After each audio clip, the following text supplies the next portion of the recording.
I get frustration from a certain perspective. The iPhone 16 Pro Max looks the same as the iPhone 15 Pro Max, but after spending a week or so with Apple's newest iOS phone, I can assure you that there are significant and noticeable differences, including some that will forever change the way you use an iPhone. First, this phone is bigger. The titanium body is slightly larger and 6 grams heavier than the iPhone 15 Pro Max. The screen is a hair's breadth away from 7 inches, but the Super Retina XDR OLED screen is larger not just because of the chassis. Apple slimmed down the bezels on the iPhone 16 Pro and Pro Max to give you a giant 6.9-inch canvas of bright, colorful pixels. The other major difference is a new button on the right side below the power or sleep or Siri button. Apple would prefer that we do not call it a button, though it is in part 1.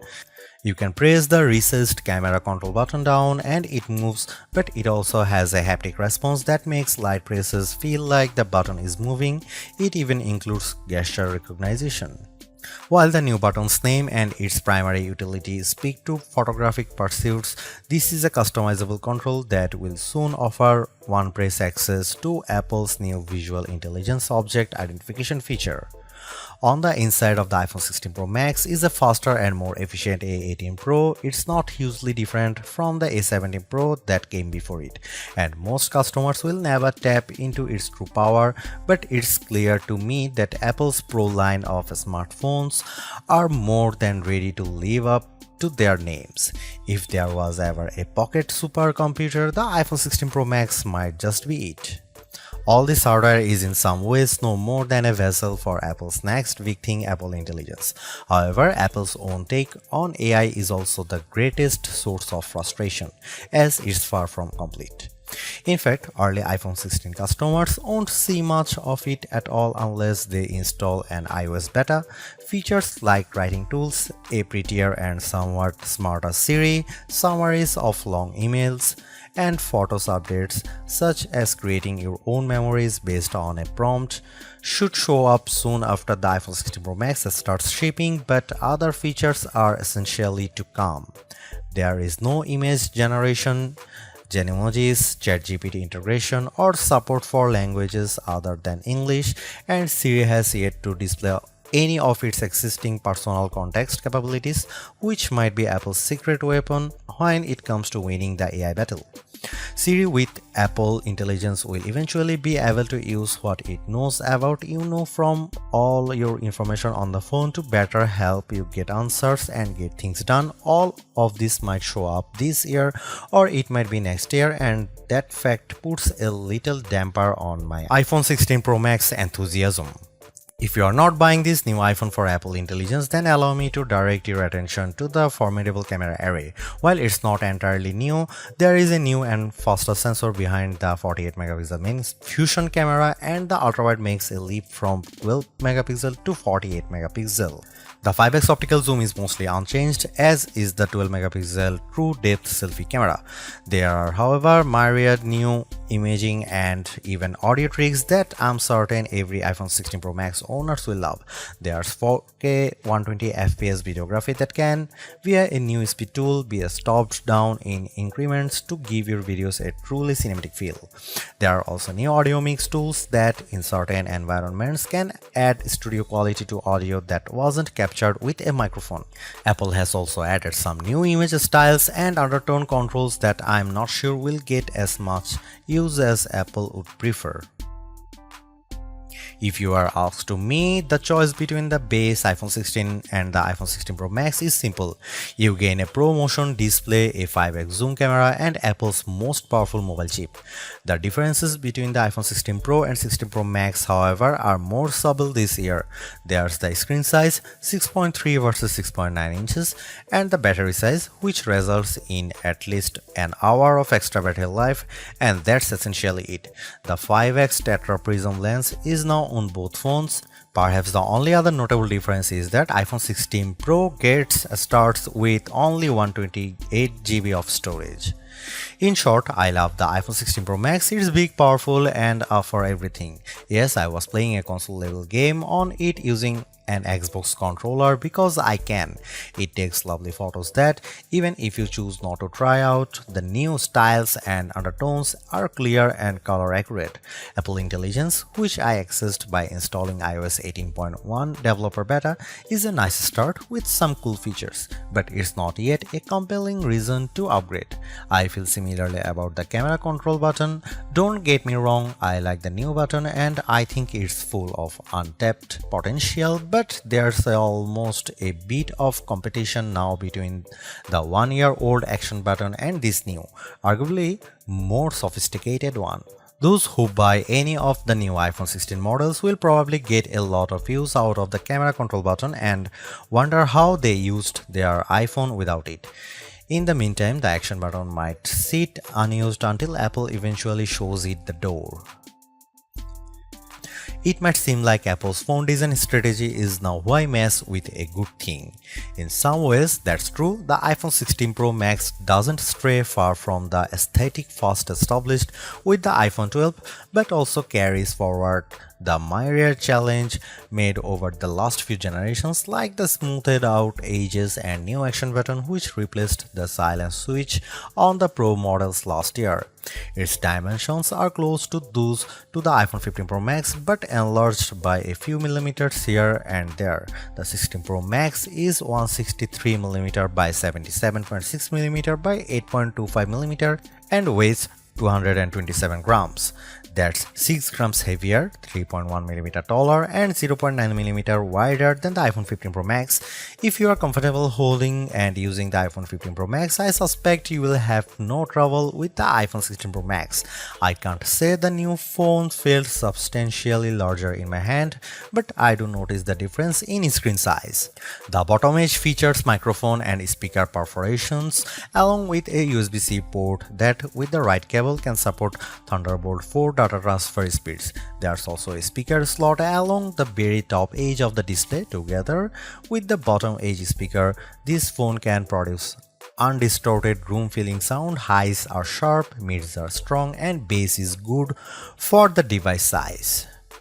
Button placement is mostly identical to last year, with the volume buttons and action button on one side and the larger power or sleep or CD button on the other side. They are joined, however, by a new button, camera control, roughly the same size as the power button. The camera control button is a multi-purpose control that can recognize physical presses and lighter presses to enable haptic response and gestures. It offers instant access to the camera and with those other presses and gestures to various virtual millimeter lenses and camera settings. The materials and build quality are once again excellent. Apple used grade 5 titanium on the body over a graphite-clad aluminum substructure. Apple has also upgraded its ceramic shield, which may make it less susceptible to cracks and scratches, although I was quite careful with my 1TB desert titanium test unit, so I can't say for certain if this is the case. Okay, I did get it wet, purposely running the IP68 rated iPhone 16 Pro Max under a garden sprinkler. It was fun to watch the screen activating as it was touched by 1,000 tiny fingers when it was just water droplets, but the phone was otherwise unmoved and unharmed by the deluge. Sometimes I wonder how Apple might say its next screen technology. Will it add duper to it so it becomes super duper Retina XDR display? I mean, it may have boxed itself into a corner, but Apple skirted the issue this year by leaving its iPhone display technology pretty much untouched. This is a giant screen, 6.9 inches, achieved through a combination of a slightly larger chassis and pleasingly thinner bezel. There are more pixels than last year. The iPhone 16 Pro Max screen is 2868 by 1320, while the iPhone 15 Pro Max is 2796 by 1290. There's more pixels but not a higher density. This is still 460 ppi and so falls behind the Samsung Galaxy S24 Ultra's QHD Plus display, at least on the ppi front. Apple also didn't mess with the dynamic island, which remains a useful and fungible information peel in the upper portion of the screen. It houses Face ID, depth sensors, and a 12 megapixel true depth camera. The camera takes excellent selfies and is my go-to for biometric unlocking. While the display's core specs haven't changed, they are worth noting. It's a white color gamut screen that supports HDR. True Tone always on display means you can see a less saturated version of your lock screen without unlocking the phone. 2000 nits of peak brightness outdoors and Pro Motion. Speaking of which, everything I did on the iPhone 16 Pro Max looked fantastic. I don't even notice the dynamic island when it's inside one of my games, and streaming videos via the likes of Netflix tends to crop out the cutout. I know everyone wants to talk about Apple Intelligence, but it's the changes to the core iOS 18 platform that will have the biggest impact on your iPhone 16 Pro Max day-to-day use. Photos, for instance, has gotten a huge overhaul, and one that I'm not entirely sure makes it better. It's a situation of who moved my cheese, as many of your core features may have shifted or been replaced. The Photos app now defaults to search and collections, which might throw people who are expecting to see their photo library. Still, if they get used to using search for some natural language queries that yield useful image results, they might be pleasantly surprised. The iOS interface is now more customizable, and if you want, you can leave spaces in your app grids. You still can't place an app icon in space that, say, straddles two spaces in the invisible grid, but I think people will appreciate this new level of flexibility. Apple seems a bit obsessed with summarization. Summaries exist in writing tools and in the new Safari, which has a slightly hidden highlights feature.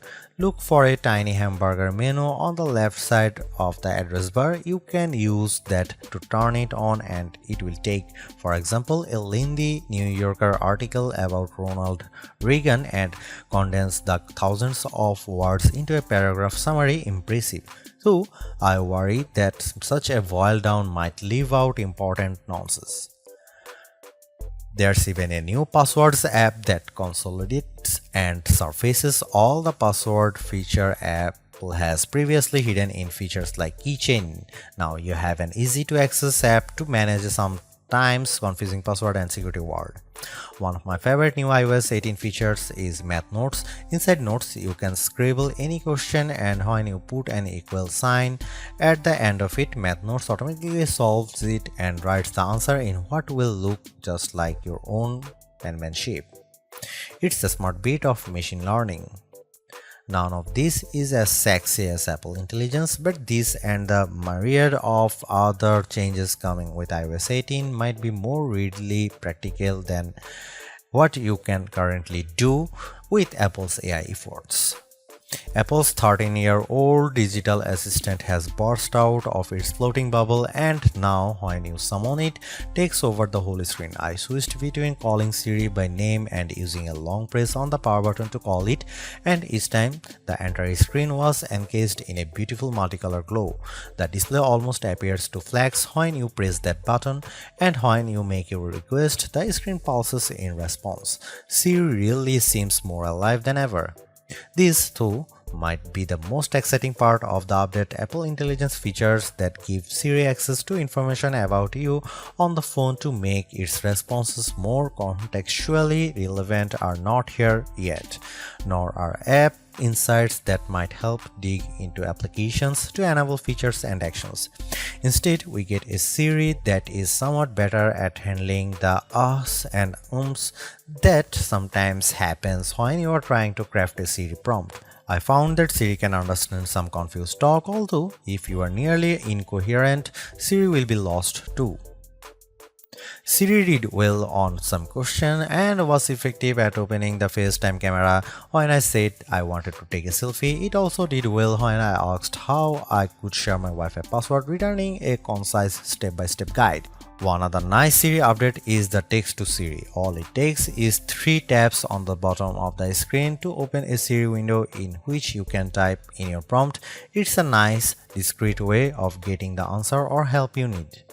Writing tools, which you can find when you type text in notes, emails, or messages, offers to make your writing better in a variety of ways. I'm a confident writer and communicator in email and messaging, so AI assistance in these tasks doesn't appeal to me. There are 2 millions who feel otherwise and may find these tools useful. I noticed how while writing tools offers to make your text more professional, concise and friendly, it does a stellar job of never losing a misconstructing the meaning of your original text. Photos is where Apple Intelligence shines. The new cleanup option in Edit is effective at removing unwanted objects from phone. When I opened a photo and tapped the cleanup eraser icon, it immediately offered to remove a few people from the background of my photo. I wanted to keep them, so I choose an object I wanted to remove, drawing over it. Precision is not a necessity. I drew over parts of it and cleanup identified the complete object. When I took a picture of my wife at an outdoor restaurant, I noticed that you could still see all the cars parked behind her. I used cleanup to remove them one by one. It did a good job. In all, Apple Intelligence shows early promise, but compared Google Gemini and Galaxy AI, it seems a bit limited. Siri still doesn't have that open LLM feel where you could ask it almost any question or solve any problem. There is no AI image generation, not even the promised Gen emojis. It's still an English-only tool, and the promised third-party integration with ChatGPT and potentially Gemini have yet to materialize. It's a good effort, but this version of Apple Intelligence is not the one that will spark a billion upgrades. While Apple hasn't radically changed the iPhone's camera array, there are enough changes in hardware, software, and image processing, along with the aforementioned camera control button to make the imaging system feel fresh and new. On paper, we have just one notable megapixel upgrade, the 48 megapixel ultra-wide camera, which will not only improve wide-angle shots but has a measurable impact on macro quality. Still, even though Apple didn't squeeze a much higher pixel count into the main camera, it did upgrade the sensor and is promising much faster shutter speeds, and the autofocus is now enhanced with dual autofocus sensors. These are the kinds of incremental changes that should improve both the experience of using the quality delivered by the main camera sensor, but they are also hard to measure. More on that in a bit. The 12 megapixel 5x optical zoom is essentially unchanged from last year's iPhone 15 Pro Max. The biggest news here is found not on this phone but on its little brother, the iPhone 16 Pro, which also gets the Tetra Prism lens. Last year's Pro model was stuck with a just 3x optical zoom camera. Similarly unchanged is the 12 megapixel FaceTime camera on the front. Here are some camera samples of iPhone 16 Pro Max.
The iPhone 16 Pro Max have everything we have come to expect in a year-over-year upgrade even without Apple Intelligence. The 6.9-inch iPhone 16 Pro Max have a slew of upgrades including a good battery life, outstanding photo and video chops and iOS 18. The iPhone 16 Pro Max are excellent phones worthy of a spot in your pocket if you can afford them.